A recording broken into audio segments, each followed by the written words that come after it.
Hi guys, hold on for a second. Before we proceed to the video, I have something very important to tell you. Professor John V. has published his new book in collaboration with Little French Media, and the title of the book is Neoliberalism, Inequality, and Authoritarianism. This book details how neoliberalism impacts the geopolitical economy in the 21st century. You can buy it from Amazon and the link is in the description. Thank you. Now let's proceed to the video. Welcome, everyone. This is part two of the session on inequality and exploitation from Plato to neoliberalism. Part one, I did yesterday, and I started with Plato and Aristotle and went all the way up to Luther, Martin Luther, the uh, Protestant theologian. And today I'm going to continue. We're going to start with a contemporary of Martin Luther, Thomas Müntzer, and go down all the way to the neoliberals. Specifically, I'm just going to focus on two, namely Friedrich Hayek and his student Milton Friedman, the professor of the University of Chicago. I do want to give you a synoptic perspective of just a summary of some of the things, some of the highlights of what I covered in session one, in part one. First of all, as far as that definition, the definition of terms, inequality and exploitation. Inequality obviously does not refer to differences in human beings, whether it be physical characteristics or whatever talent they may possess, whatever physical strength they may have, any creative proclivities, any creative abilities. It doesn't refer to that because we take it as a given that all human beings are indeed different and unique. That's not what inequality refers to. There's no this idea, and this was propagated a great deal during the early Cold War in the Western world, that egalitarianism is bad because they want to force everyone to be equal, as though that were possible. Actually, the issue here is about institutional inequality, which finds itself in the social contract of each society. This is especially in the public sector, that is, in government, which conducts policy, and policy impacts the general population, tends to favor some and marginalize others, hence inequality. One of the clearest examples of inequality is socioeconomic inequality, which is certainly impacted by public policy and specifically by fiscal policy, but also others like monetary policy, labor policy, social welfare policy, corporate welfare policy under neoliberalism, as we'll see, and so forth. So we're talking about institutional inequality. Institutional inequality is not limited to the public sector, that is to government, which does impact the lives of people because the state is a mechanism of wealth redistribution, of income redistribution, and indeed wealth redistribution. Through its various policy measures, the state, for example, inheritance tax, take a very specific one. The state has the ability to shift resources, all right?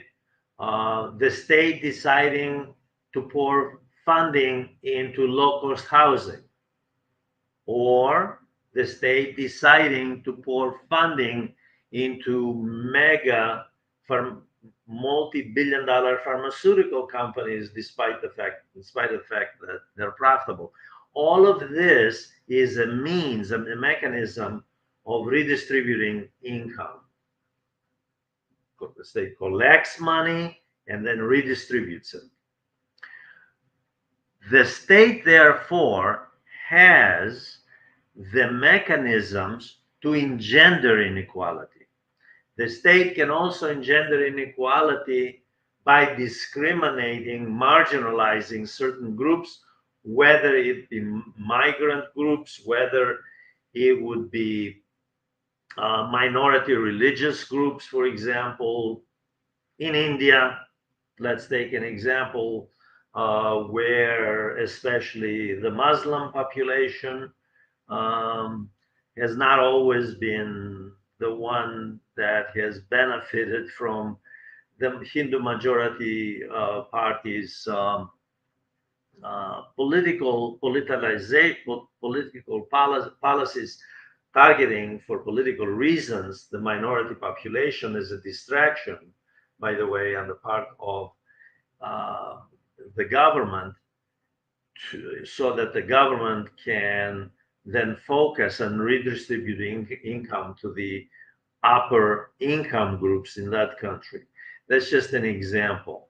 So the state has the means of creating inequality or mitigating, lowering inequality. The state has that ability because the state collects money and then redistributes money. And the decision of who gets it impacts the level of equality and inequality. There are organizations all over the world, beginning with the United Nations, but the World Bank, by the way, also keeps statistics. And then there are private groups like Human Rights Watch. There are organizations, research centers like the Pew Research Center. They look at countries around the world and they actually rank them in terms of inequality. And you usually find at the very top of the list the Scandinavian countries, New Zealand, some of the Northwest European countries, for example. And then obviously, usually the global South, but also in the last 20 years or so, some of the Western countries, including the United States. So that's so much for the term inequality. Now, exploitation. Exploitation, can be used by people who say, well, that person took advantage of me. The word advantage, so that that specific person can benefit from me in some manner. Well, we're talking about systemic exploitation. Exploitation which is built into the social contract. Once again, this is about the social contract. Again, exploitation can be, if it's built into the social contract, it's legal. And it becomes the norm. And it then filters into the culture. And people are asked to accept it, and most of them do. And they have to support it. Obviously, there are mechanisms through the criminal justice system of each society to make sure that those who defy the status quo are punished. If they and they, by the way, most people don't dare, not because of that threat necessarily by itself, but because they know, they exercise self-censorship because they know that conformity means rewards. It means that you will survive. And as Charles Darwin argued, all species have an instinct for survival. And so the instinct for survival compels people to conform and be docile. People are driven to protests and uprisings, revolutions, and so forth under extreme conditions. We don't have many special revolutions throughout history. We have them.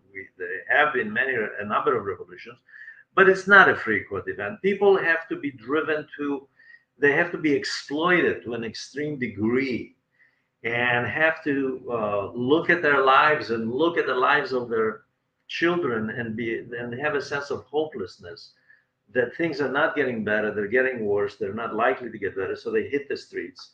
And on a few occasions, and we'll discuss something about that today, there are uprisings that are organized, namely rebellions, revolutions.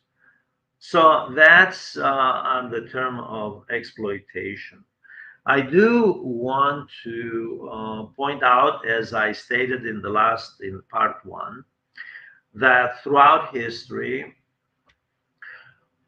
mainstream major philosophers from Plato to Aristotle to theologians like St. Augustine, St. Thomas Aquinas, Martin Luther, as well as, by the way, all the major religions, from Hinduism to Judaism to Christianity to Islam. The fact is, as well as Confucianism, which was obviously pertains to China and more to social organization and political organization and the social order of China, and with a far-reaching influence in China. All of these were apologists for the status quo, and hence they buttress the status quo. Rarely do we see genuine concern and opposition to the status quo, to hierarchies, in other words, built into the status quo, built into the social contract,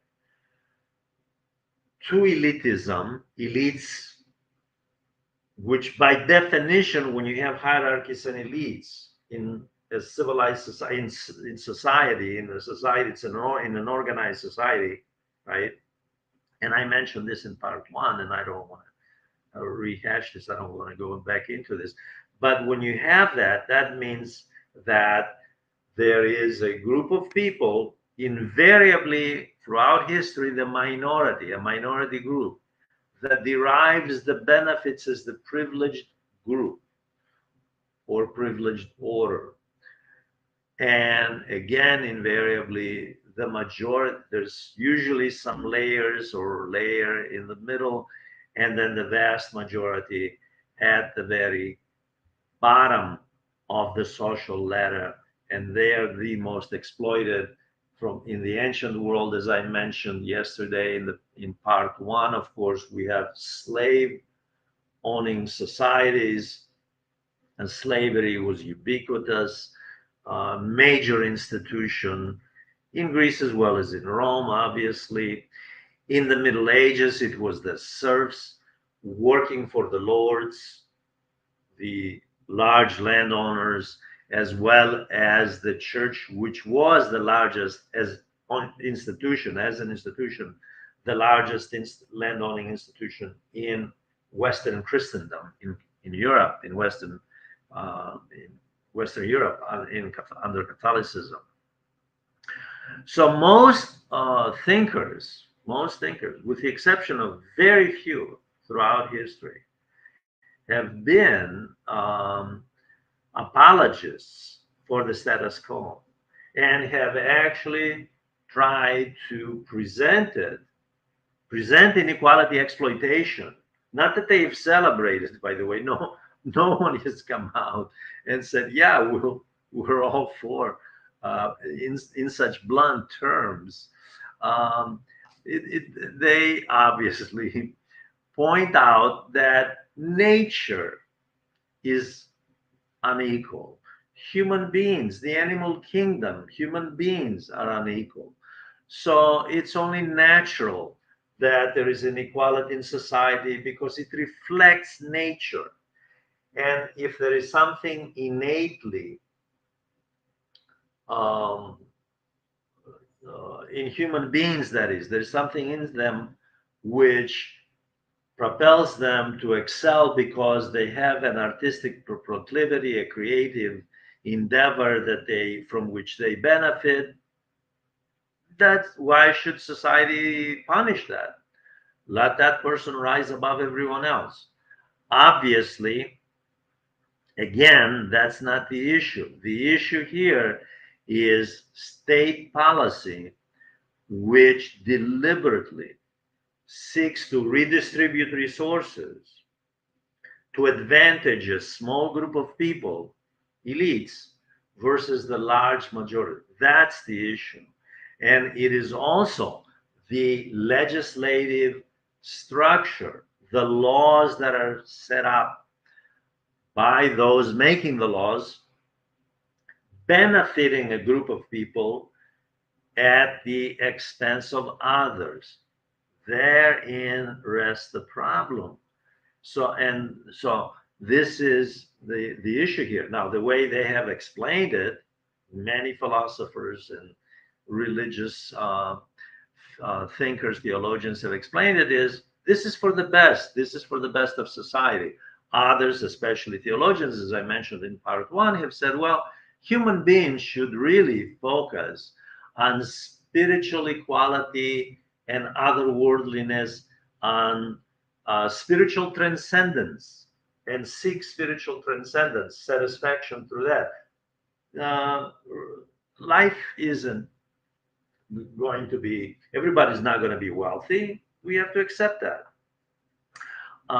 So they have found ways to, and as I point to justify it and rationalize all of this. And as I pointed out yesterday, for example, with Hindus, they've gone so far as they went so far as to argue that, well, you know, there's people. I'm taking it for granted that most people know about the caste system historically in India, and the position of Hinduism was, well, embrace, don't lament your poverty, seek to transcend the body through spiritual contemplation. Okay. Now we're going to come to, there have been, and I pointed out yesterday, the work of Sir Thomas More, the English philosopher, who whose work, Utopia, which is an ancient Greek word which means no place, meaning the ideal place. Okay. Sir Thomas More was one of the few, a precursor to socialism or communism, if you will. Although he believed, like his contemporaries in the early 16th century, that women were inferior. He did not advocate equality. However, he was intelligent enough in the transition from the feudal manorial system to capitalism, commercial capitalism at the time, to see that there was rising inequality, by the way, to see that indeed the new economic system that was evolving, no one sat down and thought about it, it was just evolving. It came out of the history, out of the ashes of the feudal manorial system and 150 years or so of the Black Death that starts in 1348 in Europe. Europeans begin to shift. They had already become familiar with some long distance trade through the Crusades, the voyages of Marco Polo, also Christopher Columbus, and more explorations, the Portuguese, of course, exploring in Northwest Africa. So we have a transition in Europe taking place. Europeans are getting out slowly of the feudal manorial system. Sir Thomas More was intelligent enough to see that what was evolving would create more inequality, more poverty, less security. As exploited as the serfs and the peasants were by the lords, both secular and spiritual lords. In other words, um, the nobility, the secular nobility, as well as the church nobility, the upper clergy. The fact is that there was a sense of security for them in the manner. Um, Usually, especially if the Lord who had a sense of it was benevolent, although the lives of the serfs and the peasants really completely depended upon the lords. They even determined arranged marriages between who would get married to whom, so they would keep them in this state. In any event, let me start with another besides Thomas More, a contemporary. Today, a German. His name is Thomas Müntzer. I briefly mentioned him in part one. Thomas Müntzer followed initially Martin Luther. I'm not going to rehash Martin Luther, by the way, today, but Martin Luther, the famous theologian who starts the Reformation by attacking the sale of indulgences, namely paying the church to buy remission of sins, buying your sin, buying off your sins, paying the Lord, paying the church, that is, to buy off your sins. Anyway, Martin Luther was only interested in purifying the church and making sure that the church goes back to its early, the church fathers' roots and becomes an institution as free of corruption as possible. He was not interested in challenging the status quo at all. Thomas Müntzer, however, did not make a distinction between human beings as Christians. By the way, this is Western Europe. This is in Germany, and human beings as everyday workers or peasants or serfs. He didn't make it. It's the same person. On Sunday and holidays, they go to church. The rest of the days, they work. Same person. Same lives. He believed that the spiritual egalitarianism, which Luther inherits, by the way, from much earlier church fathers, theologians, long before him, that must be extended to this life. So Christianity ought not to be concerned and focused just on the afterlife and allow human beings to be miserable in this life. The Christian thing to do, morally, according to Müntzer, is to alleviate suffering, to alleviate exploitation, to bring about equality on this earth. So if you're going to preach egalitarianism at the spiritual level, what's wrong with egalitarianism, period, in life, in this life? This was, very briefly, his view. And he happened to come, we are all products of our environment. Thomas Müntzer was no different. He was born in 1489. He was executed in 1525 by the German authorities. He was a product of his environment. He was a product of a transition in the economy when the cost of living rose very rapidly and people were suffering. So peasants, small farmers, serfs, they rose up.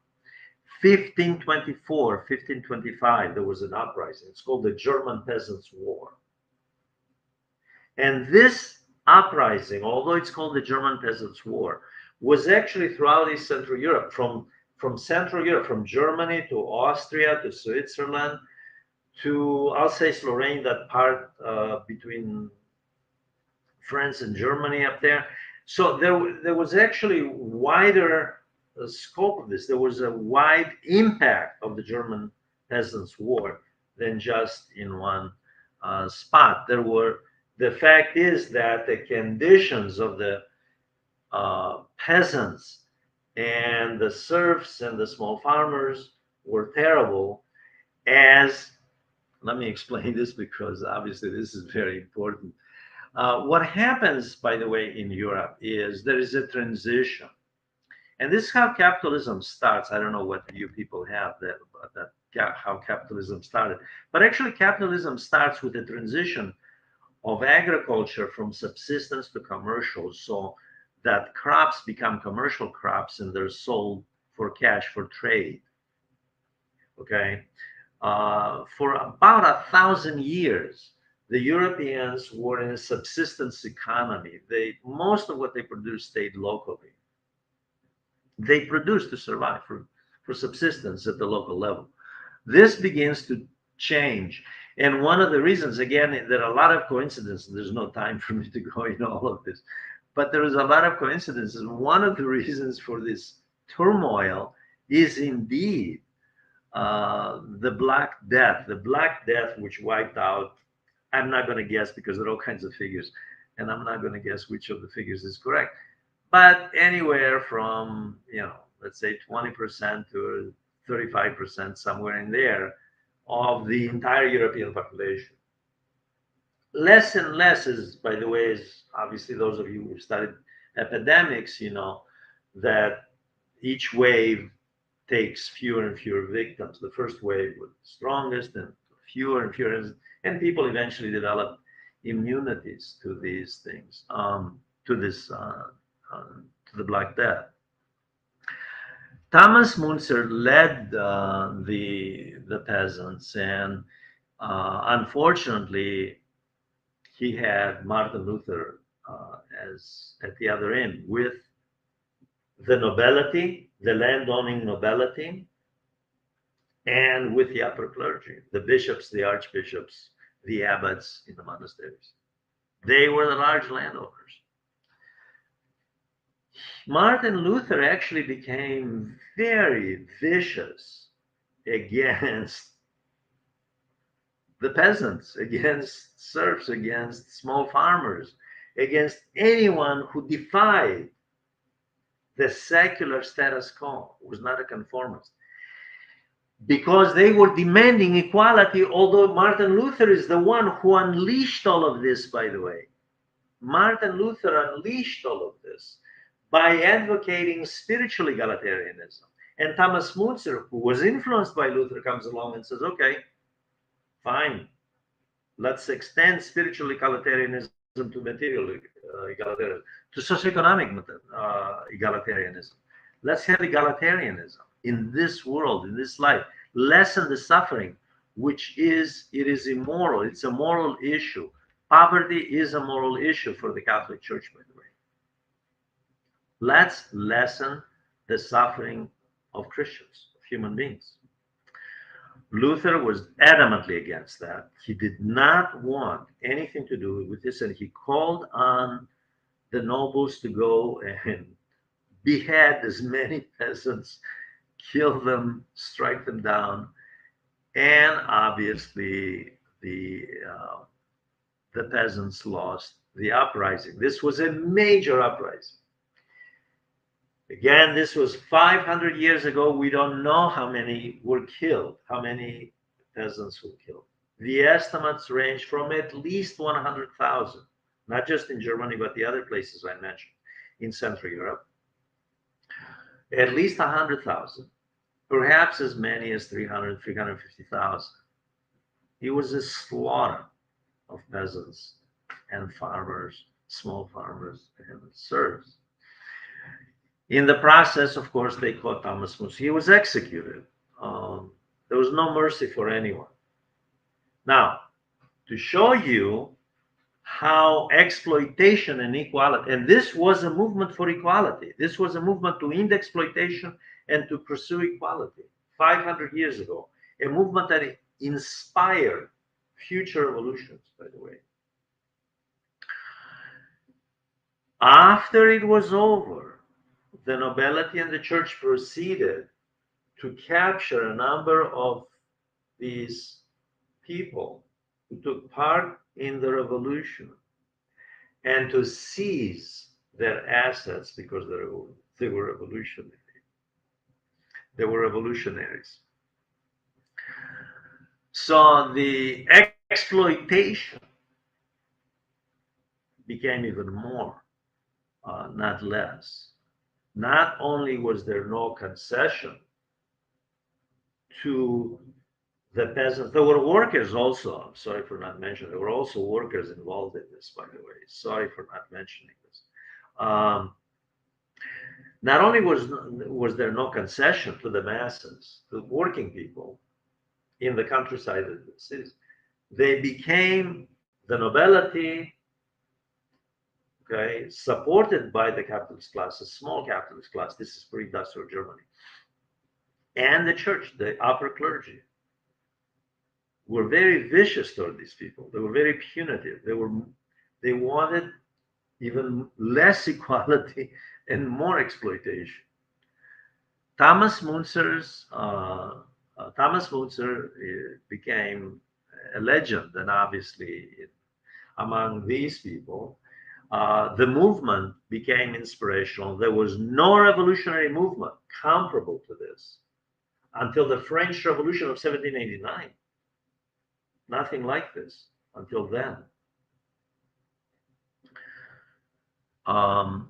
The next, about 100 years later, the next, more than about 150 years later, after Müntzer, the next figure that deals with the issue of equality, although on the other side of Müntzer, was the father of Western liberalism, John Locke, who inspired, to some degree, the French Revolution and inspired the American Revolution. If you take Lockean philosophy, John Locke's philosophy, as articulated in two treatises of government in one of his manuscripts, what you have is very little in the US Constitution. The founding fathers were profoundly influenced by him. Now, there are a couple, especially Thomas Jefferson, who was influenced by Jean-Jacques Rousseau, whom I'm going to discuss next. John Locke, as the father of liberalism, lived in the 17th century, by the way, in the latter part of the 17th century. He regretted the Civil War and lamented the Civil War, the English Civil War of the 1640s, believed it was the fault of the tyrannical Stuart government, and believed that the legislative branch must be dominant and in the hands of the people, as he called them. But then when you examine who the people, when I first read it, and I was a philosophy major I was a double major philosophy and history, I thought he meant all the people. He didn't. He meant people with property. He meant people who had wealth, like himself. By the way, John Locke was a university professor, but he was wealthy. He did not mean everyone. Liberalism meant the rights of the individual transcend everything else, and the rights of property and individualism, very important terms to associate with liberalism. Liberalism, contrary to what many people, especially those who have not studied it, obviously, in higher education, many people is just equated with democracy. And it is not, and especially ever since the Kennedy administration, ever since the 1960s, a liberal is someone who is, believes in extending some of the New Deal FDR policies of the 1930s, the Keynesian policies. Well, classical liberalism, not neoliberalism, classical has nothing to do with democracy. Locke did not believe in democracy. He didn't believe in he didn't believe in equality either. He did not believe women were equal. So we take them out. And he had no problem with slavery. In fact, England, which leads the world in the 17th and 18th century until slavery was officially abolished by Parliament at the beginning of the 19th century. Um, uh, England was the biggest slave trader country in the world. John Locke, the father of Western liberalism, had investments. He had invested in the slave trade. So John Locke was, um, theoretically, he talked about the rights, the natural rights of all people and all human beings are have the right to protection by the government. The government has to protect their lives and their property, okay, as individuals. John Locke looked at society not as classes, not as groups, but as individuals. When one reduces the social contract to individuals, then it is not surprising that the individuals who rise to the top and who determine the legislative agenda because they're elected to the House of Commons, exactly what Locke wanted, are people of means. And Locke just assumed that those people, by the way, have a greater sense of responsibility towards society. Why? Because they have property. Now, never mind of how the property was acquired and the exploitation that went into maintaining um, income inequalities and wealth inequalities in society. Never mind about that. The goal was for the government to protect property and the individual rights. And that this is the philosophy of liberalism, not equal rights. Like I said, he did not have anything to say that about women being having any kind of equal status. Nothing like that. Not the product of his times. And not he did not live in the 1960s and 1970s, the feminist movement of the Western world of that period. He didn't live then. He lived in the 17th century. So he believed what everybody else believed, that women were naturally inferior. They should not be mixing in politics or the mainstream institutions. Keep them out. Slavery, very, very important. Okay? He had investments in slavery. This is an issue that is very important because it shows that the theory is divorced from reality.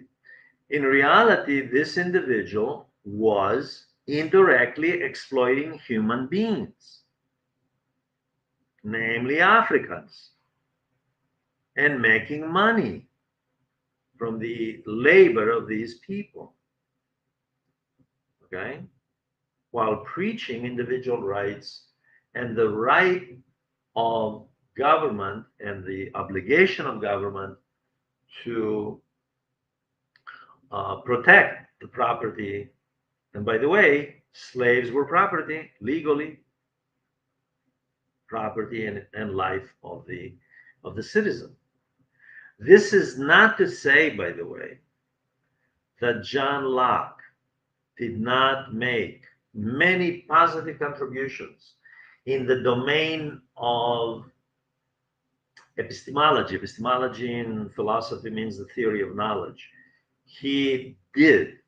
His empiricist epistemology, his epistemology based on empiricism, uh, reflecting the period of Sir Isaac Newton, the period of the scientific revolution. The 17th century, by the way, is the era of the scientific revolution.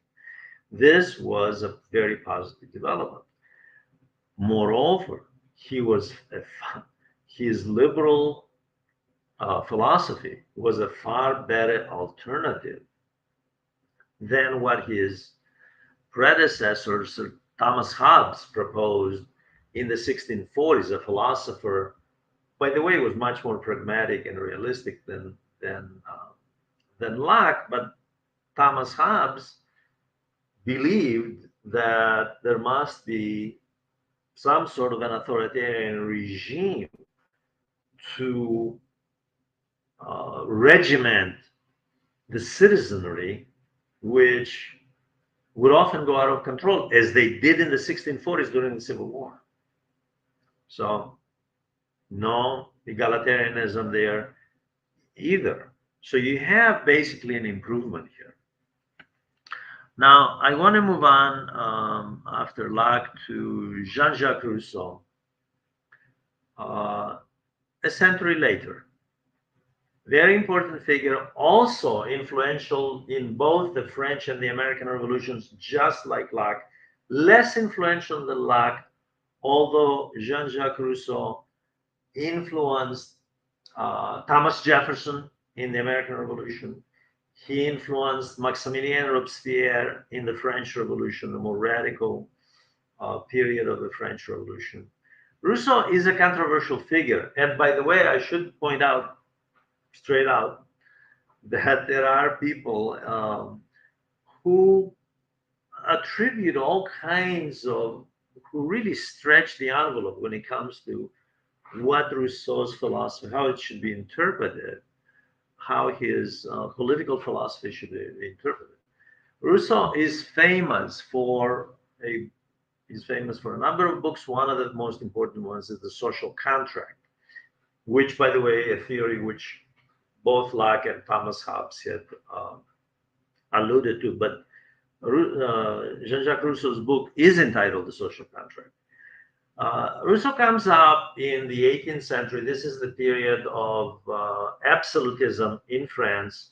No revolution like in England, no civil war, no revolution. England had gone on to a parliamentary system, not France, absolute monarchy. Okay. Rousseau was influenced by Protestantism and by living in Geneva, Switzerland, the experiment there. And I'm not going to go into that, but I will tell you that he was much more egalitarian.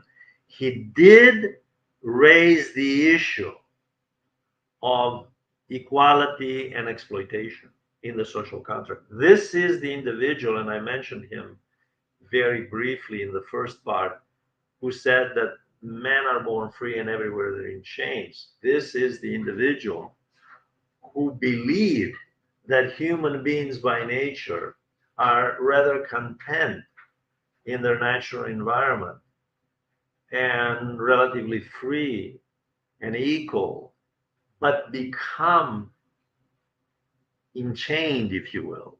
And there are hierarchies because of the social contract, the title of his book, because of institutional constrictive conditions, both public and private. So you have a social contract that regiments human beings. Now, if you're going to have inequality, that means someone is profiting, and exploitation. If the majority are exploited and they're unequal, somebody's making money out of them. And Rousseau was well aware that this was the case. He did believe in abstract egalitarianism, and he did believe in the abstract, again, of no human beings owning other human beings. He was not an abolitionist. He lived in the 18th century, by the way. France had slaves. France had colonies with slaves. And they had some of the worst record, by the way, one of the worst records of the slave-owning country, in some cases worse than the British, although the British were the big dog, if you know what I mean. They were the big traders, in other words, in the slave trade. So although he never came out and spelled out that yes, I'm an abolitionist. He never did that. and implied that, but in the abstract, he believed in equality. However, despite that, the, the fact is that abolitionists used his political philosophy to pursue the emancipation of slaves, disregarding what he personally said. They looked at his political philosophy, and resting on that, they advocated ending slavery as an institution. The abolitionist movement takes off, especially in the latter part of the 18th century. And this is when Jean-Jacques Rousseau had an influence, by the way, in the latter part of the 18th century, when the revolution breaks out in 1789. And the revolutionaries were obviously, did move to against slavery. The more radical revolutionaries agreed with Jean-Jacques Rousseau. Jean-Jacques Rousseau um, uh, knew that the elites were profiting, benefiting from the people that they had relegated to the marginalized status. In other words, he realized, he knew that within the social contract permitted the elites in the hierarchy to afford them the privileged orders, which is exactly the terminology that they used, by the way, in 18th century France. They called the first and second estates, namely the clergy and the nobility, the privileged orders. And then the third estate, roughly 95, 97% of the population, everybody else, the commoners, they knew that the privileged orders benefited.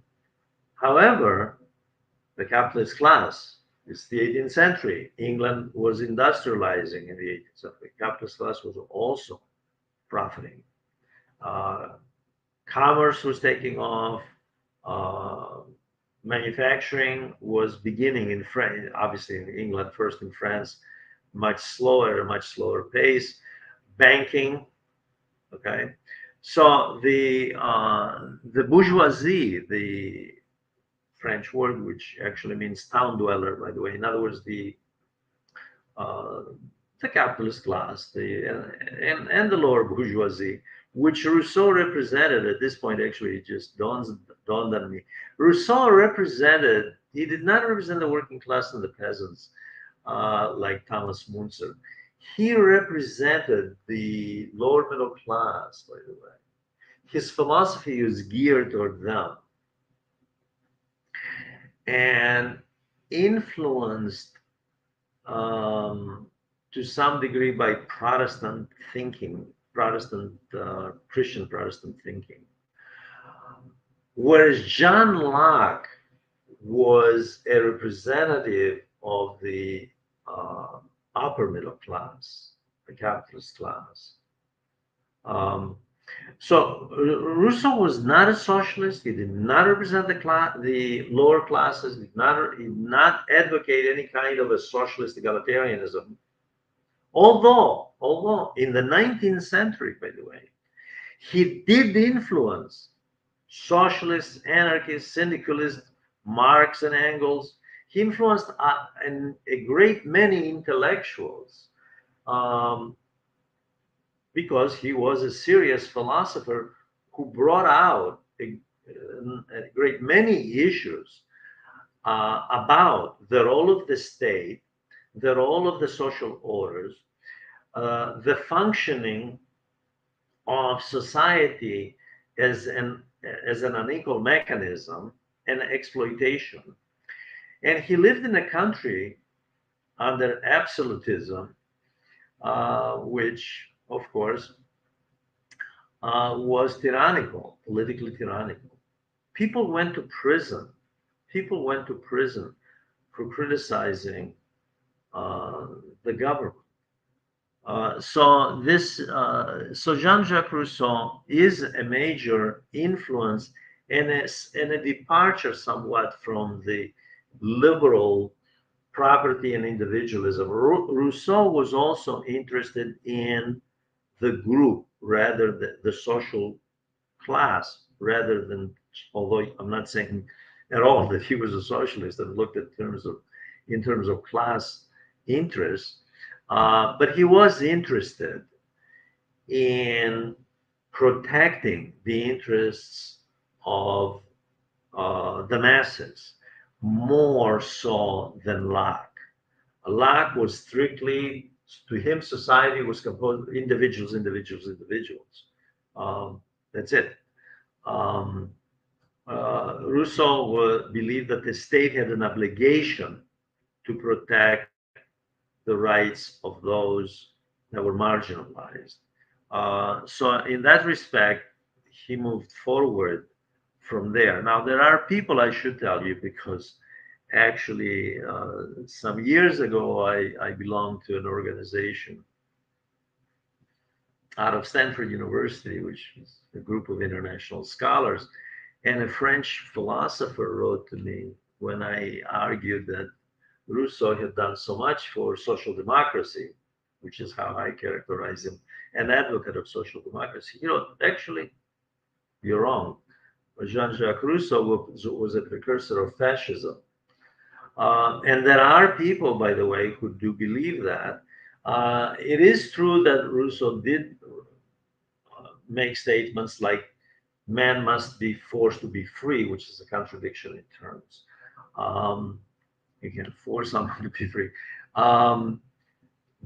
Although I don't have time to explain it today in this session because I'm going to move on with Marx and Engels. But the fact is there are people who don't see him, and like I said, there are many interpretations who don't see him in the social democratic light that I'm presenting him. And this is just in terms of full disclosure, there are those who think that he actually contributed to to me, that's really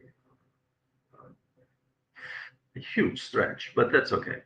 Now, in the middle of the 19th century, when Europe was undergoing the Second Industrial Revolution, two towering intellectuals, whether you like them or hate them, it doesn't matter. Two towering intellectuals emerged. One was a very wealthy German who inherits this vast wealth. His father was an German industrialist. His name is Friedrich Engels. Friedrich Engels was the lifelong collaborator of Karl Marx. Marx was a German Jewish intellectual.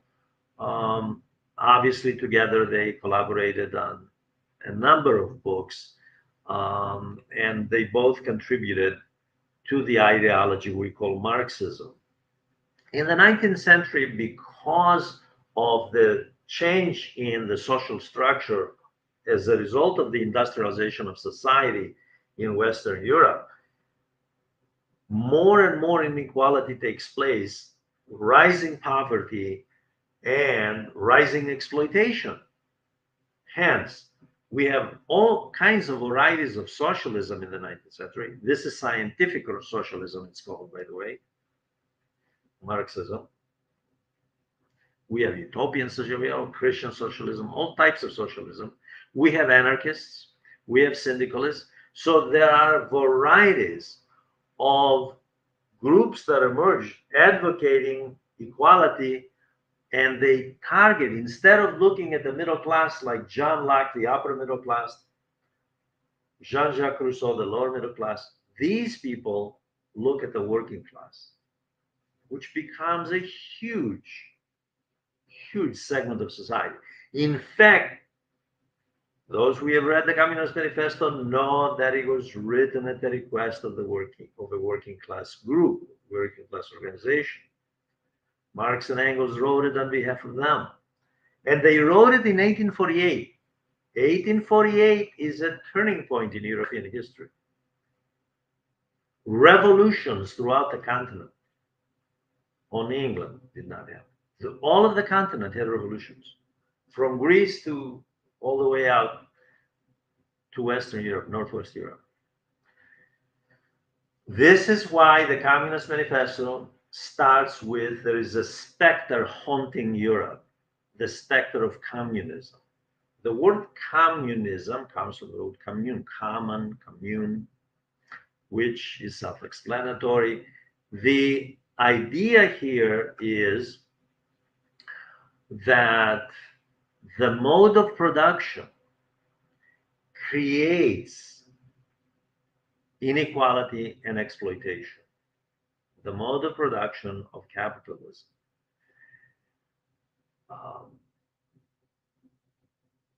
Wealth, according to Marx and Engels, is publicly produced but privately appropriated. Appropriated is a euphemism for stealing, by the way. So what you have is the appropriation process taking place, creating inequality, socioeconomic inequality, and exploitation. Inequality and exploitation go together, by the way. It's just that simple. And the state, this is very important for Marxism, the state as the vehicle that makes this possible, because without the state, this is where he disagrees with with some of the other pro-working class groups, especially the syndicalists, but all the anarchists as well. He disagreed. Marx and Engels, I shouldn't say he. Both Marx and Engels Marx and Engels disagreed with some of their contemporaries, although there was also collaboration with them, by the way. They disagreed because the way they defined, meaning Marx and Engels, defined the role of the state in society is different than the anarchists and the syndicalists. Marx and Engels see the state as the catalyst to, and I'm going to focus on my topic because this is like a multi-dimensional issue here. Namely inequality and exploitation. They see it as a catalyst to solving this problem of inequality and exploitation, namely to pursue toward the ultimate goal of a classless society, which means there is, without a class system, a social hierarchy, without that, there is not going to be inequality. And if the state is in the hands of the representatives of the proletariat, the working class, then there's not going to be capitalist exploitation, because the means of production are owned by the state, not private, public.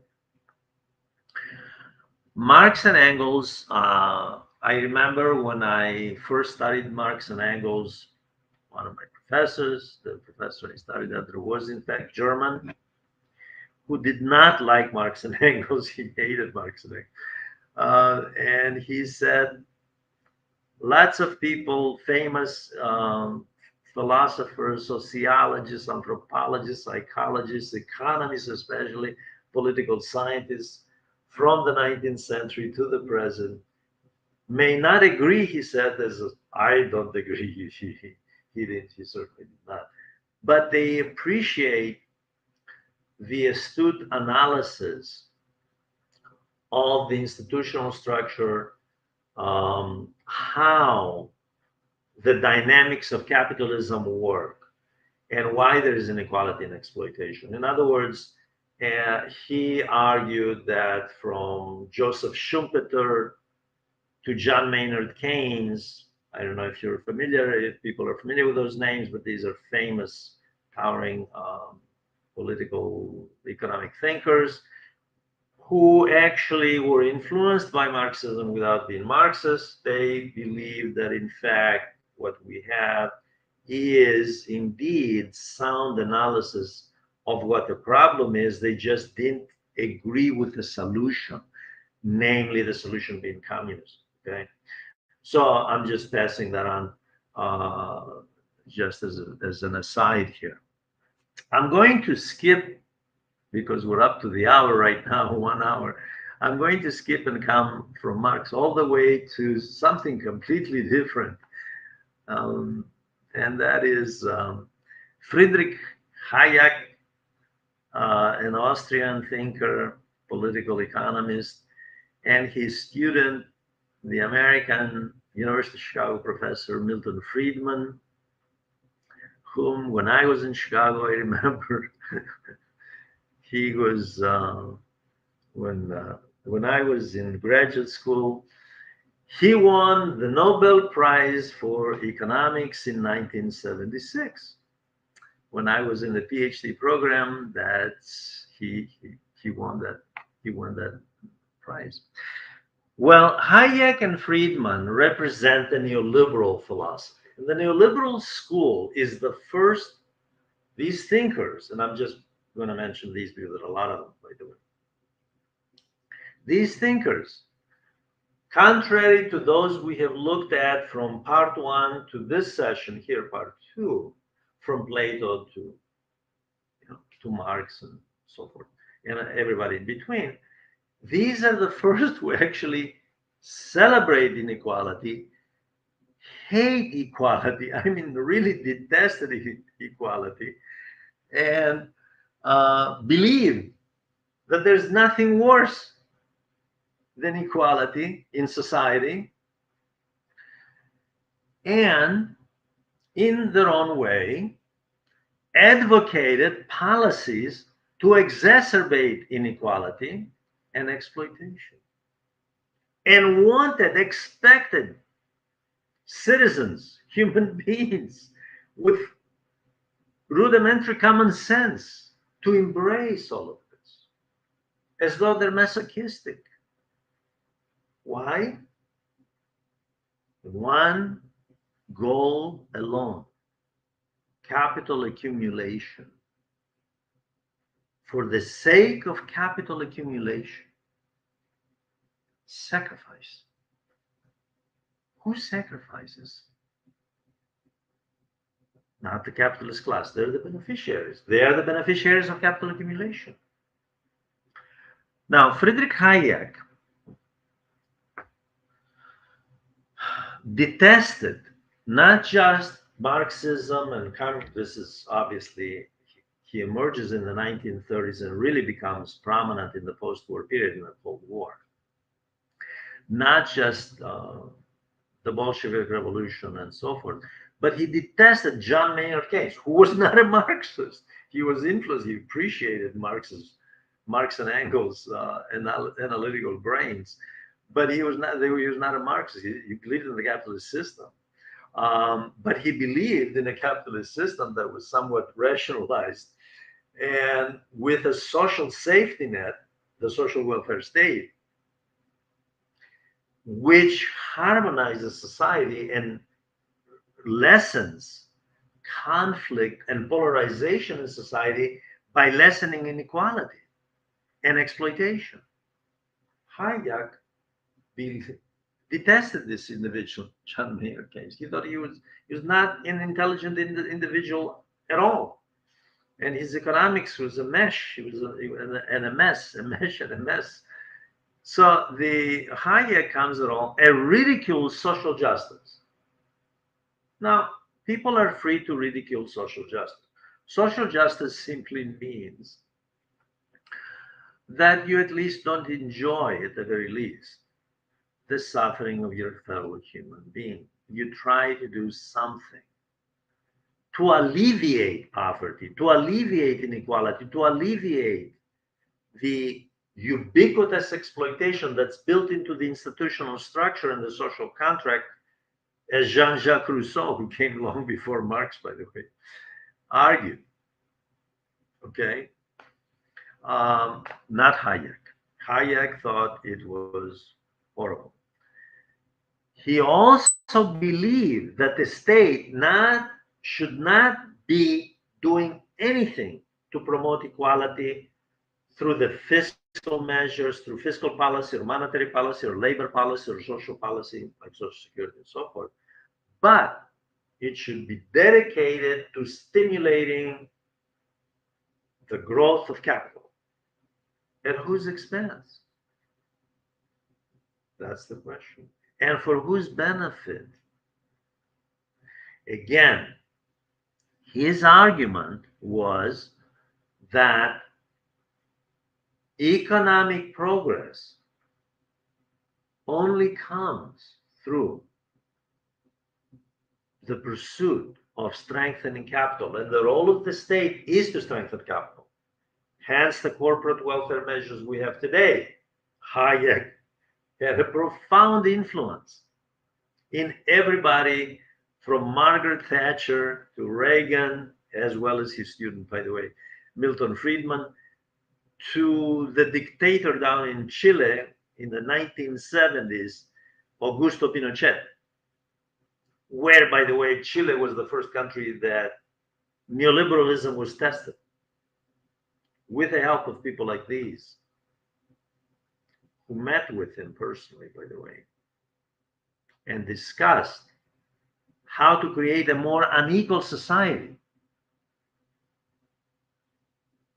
Not mitigate, not lower the level of inequality, but elevate even more. Why? Because to them, progress in society was equated with capital accumulation. This goes to the heart of the value system throughout civilization from 3,500 BC in Mesopotamia to the present. What does society value? Human beings or capital? Hayek argued capital. And if you value capital, that means you equate it with progress. To what degree was that capital shared in society? Because what is the point? And this is one of the reasons Hayek did not like Keynes, by the way, because Keynes asked questions like, common sense, rational questions like this. John Maynard Keynes asked fundamental questions. This is in the Great Depression in the 1930s, when the world was suffering enormous problems. It's the rise of totalitarianism in the 1930s, fascism, Nazism, Imperial Japan, and all on the edge of war, by the way.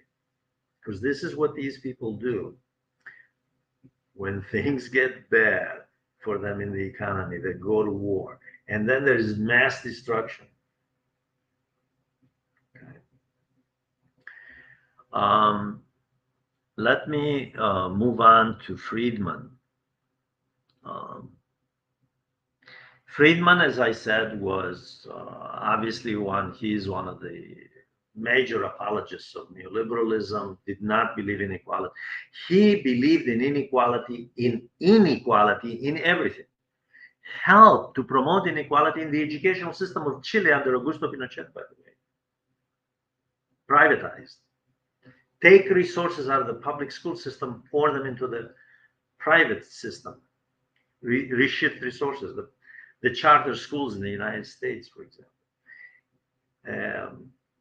We have here an individual who argued that individual freedom transcends any sense of social responsibility, any sense of social justice in society, any obligation of the government to harmonize the interests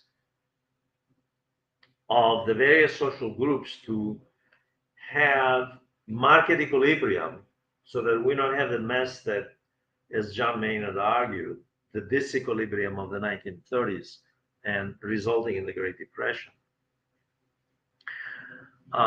Milton Friedman was a star. I remember him, like I said, I was in Chicago at another university pursuing a PhD, and he was down at the University of Chicago. He was on TV, he was in they gave him a PBS, gave him the Public Broadcasting System Network, gave him his own show. He wins the Nobel Prize for economics in 1976.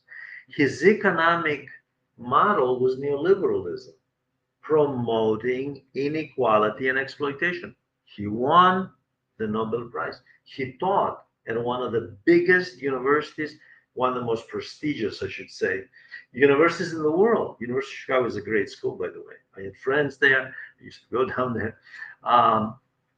who taught as well as students. He he taught at this school, the most prestigious school, and the Nobel Prize went to this man, which gives you an idea of where the elites wanted society to go. And that's exactly where society went. He won this prize in 76. A few years later, just a couple of years later, Thatcher comes to office and she pursues the Hayek freedom model, the neoliberal model, deregulation, privatization, corporate welfare, attacking labor unions in England. And creating greater inequality in England. By the way, I used to go to England all the time and I continue to go throughout my career because I did research at the Public Records Office just outside of London at Kew Gardens, and you could see year after year things getting worse in England, getting worse and worse. You could see the demise of the country every year. That system then comes to the United States. Reagan was elected in 1980.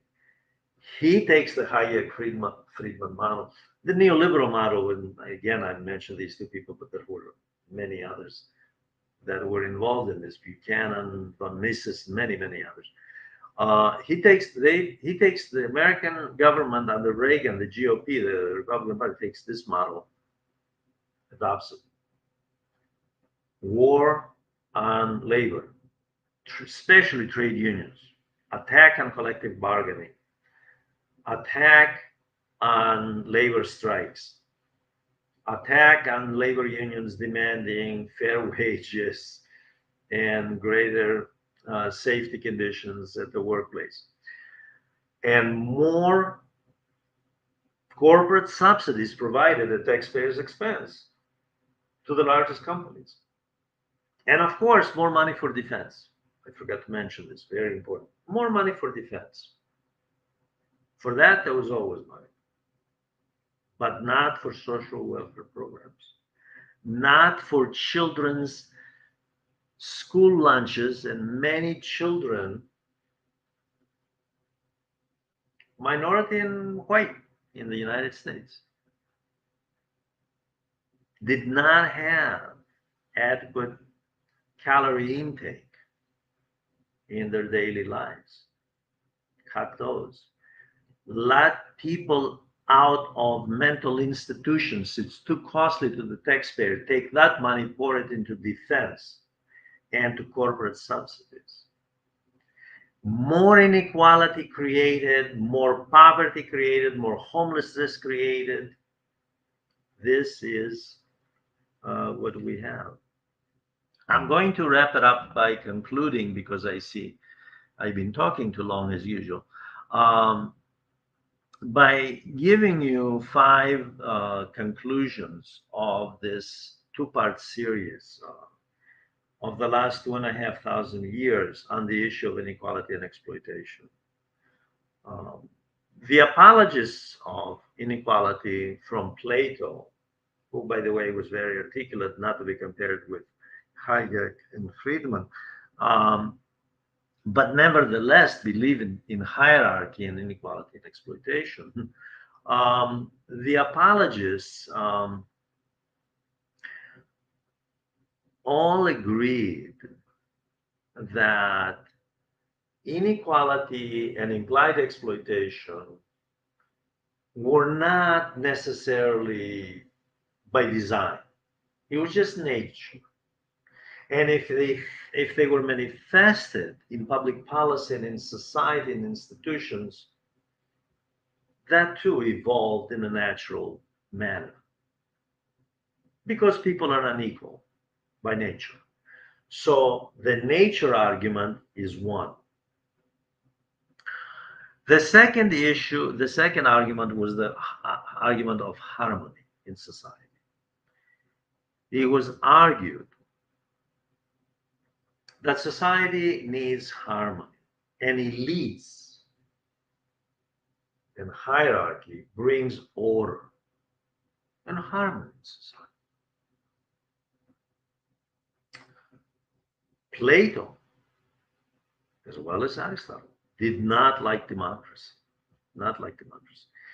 They associated democracy, as many people do to this day, by the way, with mob rule, chaos, not democracy. Harmony in society above social justice was one of the ways they justified inequality and implied exploitation. The third argument was that the culture, although in essence it wasn't the popular culture, but the hegemonic culture, as Antonio Gramsci, the great mid 20th century Italian political philosopher, argued, the hegemonic culture really inculcates elitism and hierarchy and inequality, and people perceive it as the norm, so they don't question it. People accept their status, whether it is in India, predominantly Hindu, or in Europe or in the US. Doesn't matter where it is. When the culture inculcates this worldview into the minds of human beings and asks them to accept this is your fate. And besides, you're responsible. We live in an open society. You can become a millionaire too. They even have game shows about that. Become a millionaire. Who's stopping you? Yourself. Not the institutional structure, not the social contract. You're responsible. The individual, just like Locke and today's neoliberals argue. The next issue, the next argument is the argument from the rise of capitalism to today to neoliberals, except that neoliberals are very blunt about it. And that is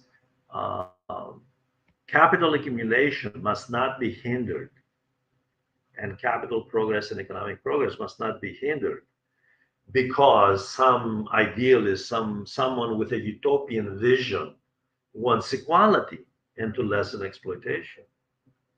Okay, let's prioritize things here.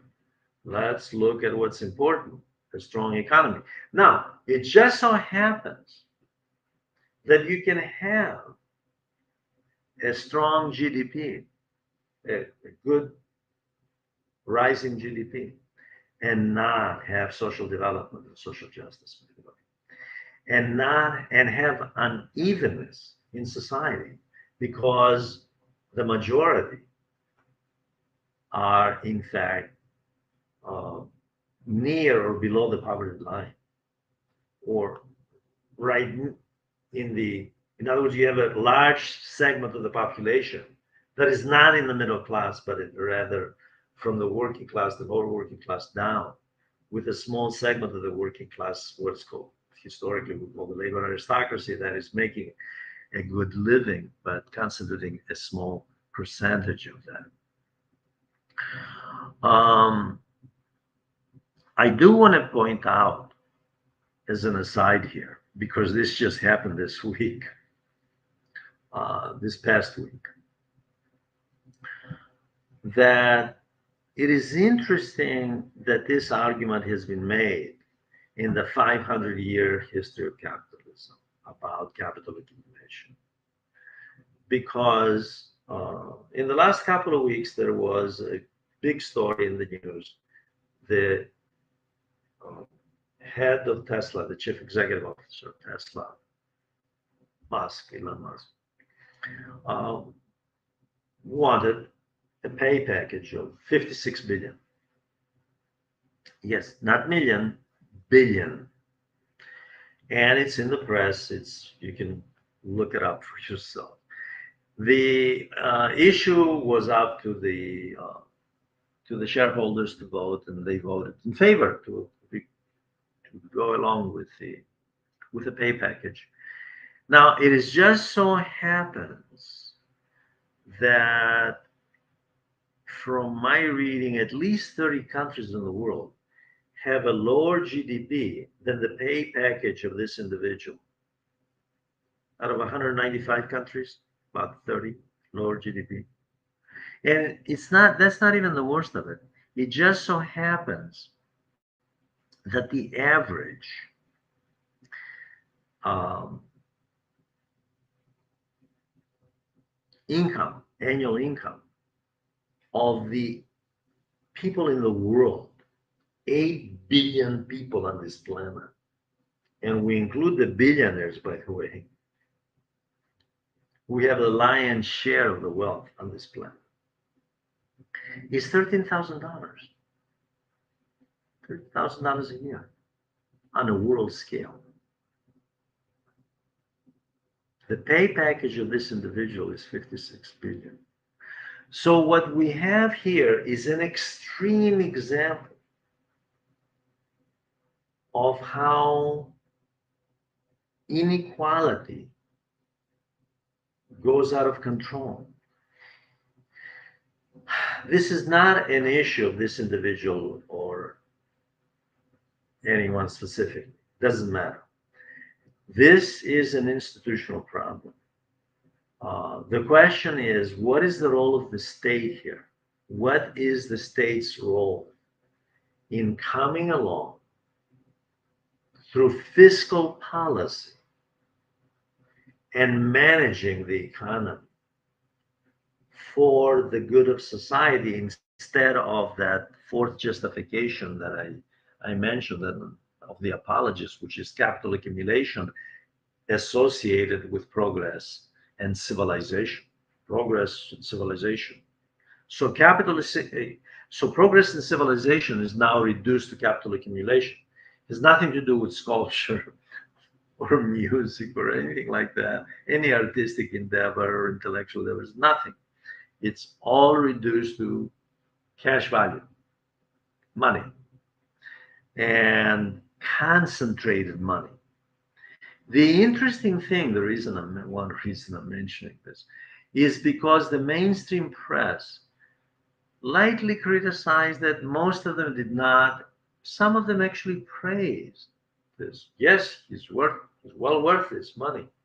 Not his workers who produce this wealth, and the government, because this is a company that receives corporate subsidies historically. Taxpayer money, in other words.